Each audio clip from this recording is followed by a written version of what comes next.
Welcome back. So now I want to talk to you a little bit more about gesture drawing. And if you were to draw this particular pose and go straight to forms and volumes, uh, if you're a little bit more advanced, you probably could get away with it. So you might start drawing areas like the arm like this. And if you understand more about the arm, you might even pick forms that are pretty close. You might just sketch your way through it. But chances are what's going to happen by the time you get to the end of this, by overlaying all these forms and volumes, you might lose some of the flow of the body. So what's really helpful to do is to simplify things so much so to where you go straight to the gesture. Keep in mind that when you time study yourself, so you do 5-minute gestures and you get down to 1 minute and even 30 seconds, if you were to do a 30-second gesture of this, you're not going to have much time to get a whole lot in. You're going to have to flow right through this and just capture a bit of almost like an essence of the pose. And the beauty of that is that you're ignoring all those details and you really just start to capture the energy. It's not that you aren't going to make some mistakes, because in the beginning, it's hard to even throw lines and get them in the proximity. And I think that's where a lot of beginner artists get frustrated and they say, well, I just can't do it. So there's a gesture and you see, I mean, look at this. Does that look like a foot to you? Probably not. But I could easily say, well, that's bugging me. Let me just make that look like a foot. But the thing is, I've captured, hopefully, in my own ability, the energy of the pose. Now, as I analyze this, what are the most important aspects of a pose like this? I mean, there's all sorts of great information in this image. It's, there's contorting of the body, there's that arc of the spine, there's the pointing of the legs. I mean, is so masterfully done. It's beautiful in so many ways. But what if I had to capture this in just one line? What would that be? Well, it would more than likely be, at least what I'm seeing, would be something like this. I mean, that would be if I had to boil it down to a singular action line, okay? And there's times where that's super important for you to do. Now, you can try to draw on an action line first and then build over top of it. Maybe go to something a little bit more gestural like the image we have on the left, and then build up on shapes, volumes, and forms, and later on render. But sometimes that doesn't work really well if you're not ready for that, right? So you go to do it, but all of a sudden it falls apart. The main thing I want you to think about with the action line is it gives you something to house all those other steps upon, okay? It's not like you're going to just draw an action line and start placing your pose and it's going to work out really well, because there's a lot of other things to think about. And look at the angling of the shoulders here. And let's say the hip is probably somewhere through there, maybe tilted a little bit more like this. The spine, so we have to consider that. The way the head is able to, tilt back away from the shoulders and the clavicles and all that. I mean, there's so much going on that you have to really get used to being able to do. Looking at these curvatures in just the right way so that when you go to draw them, they make sense. It's actually a pretty repetitive thing that you can pay attention to right here, but it takes time to get to know where to place these just right so that these curves make sense. And let's see if I captured it. So if I go over here, that my real quick representation, it's close, but it's off the mark.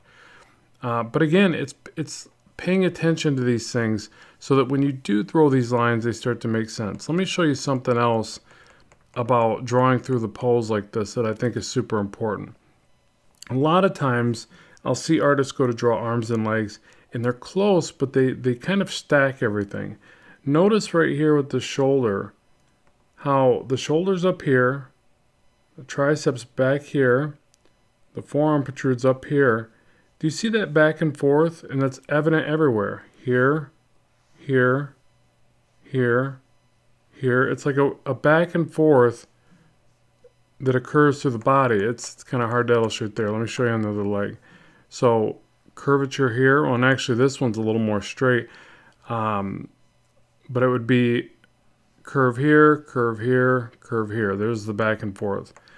And really, if the leg is standing more, you see it more like curve, straight, curve. But that, again, gives you that back and forth, you know. So, and with the front of the leg, and you don't see it as much here, so forgive me, you're going to have to imagine this a little bit more. But you would have a curve here, the knee, and then this would actually bend back. I guess you can kind of see it there. See that? So it curve here, bend back, straight here, bend outward. So that's the back and forth there.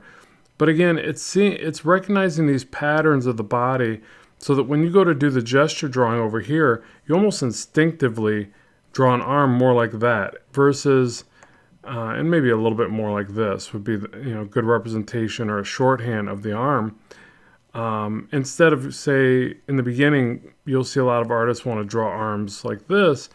And at the start, that's not bad, as long as you know not to carry that to the finished result, that you are going to have to make those changes where the shoulder protrudes up, the upper arm is more like that, forearm's more like this, and they interlock in a way where they're the overlaps have to be right. So the elbow's in here, the shoulder overlaps there. And so if you go back over to this picture here, I'll explain what I mean. So you got the shoulder that goes over like this. It interlocks almost like that. This interlocks more like this with this muscle coming up over. So you see there's a few things going on that you have to kind of, be ready for so that when you do go to do your gesture drawing, it works out a little bit better. So let me go ahead and make another example here. And I'm not going to try to draw this as fast now, although I'm actually pretty happy with the one I did draw really fast. And there's a lot to be said for that. So again, I want you to focus on drawing. If you're new to gesture drawing, start off at 10 minutes.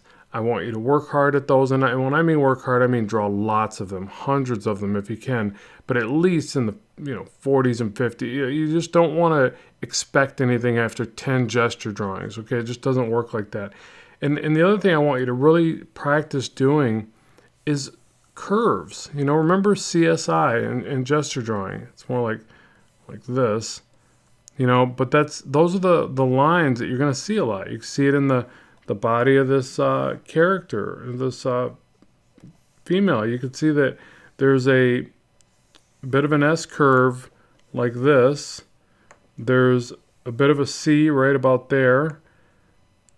You could say this is a backwards C right there. There's a bit of an I, kind of like this. Probably more like, let's see. But again, what I need you to focus upon isn't if I can draw these right in there and really map that, I guess. But the idea that the body has a lot of these curves in it, the CSI. So you want to look for that. And again, if you were to break this down in a way where it was super simplified, you, instead of even trying to capture the gesture with contour drawing, because sometimes contour drawing can backfire on you a little bit. I like using it, but it does take some practice. But say you're trying to get really fast at these, okay? Then you're going to even go past contour drawing at times, and you're just going to go for, like I mentioned with the action line, but what if you did an action line for each little area, that you were trying to get so fast that all you could do is kind of capture it like this. And maybe one or two contour lines before you were done with your 10 seconds or whatever you're going for. That still gives you a better idea of energy. Just remember, energy, you have like a more of a static energy when you sketch like this. Okay, this is like a rigid, I don't know if rigid is the right word, I'll say a static energy, right? And that serves a purpose at times. I think it's better for rendering styles, really. But if you need to find your shapes that way, and that's all you can muster for your hand control, that's fine. But just remember, the energy that you get from something like this is flow and beauty. Just like if you take and you draw hair, you draw lines like this that connect and make curves like this. And then you keep bouncing back and forth almost in like this V or Y-like pattern, and you just do variations of this and keep practicing these curves. And that's how you get like wavy kind of, you know, beauty. They're called beauty lines. This part where it comes up and it curls. Beauty lines or beauty marks, something like that. But that's how you get a lot of energy and flow to something. Almost like you can almost picture wind pushing and flowing through it. You want to really think that way about the gesture drawing. So again, let's go back to this now. Let's do one more. And again, I'm not going to focus on speed on this one. I just, you know, it's going to be a little bit more of like the way I would probably traditionally do it. So I'd probably start with, you know, again, the kind of spine or action line through the body. I would quickly get to the point where it connects to the ground, in this case, your arms. I'm just drawing those in very simplistic, you know, forms. Head somewhere in here. Get this leg over there. Again, I would try to throw these curves.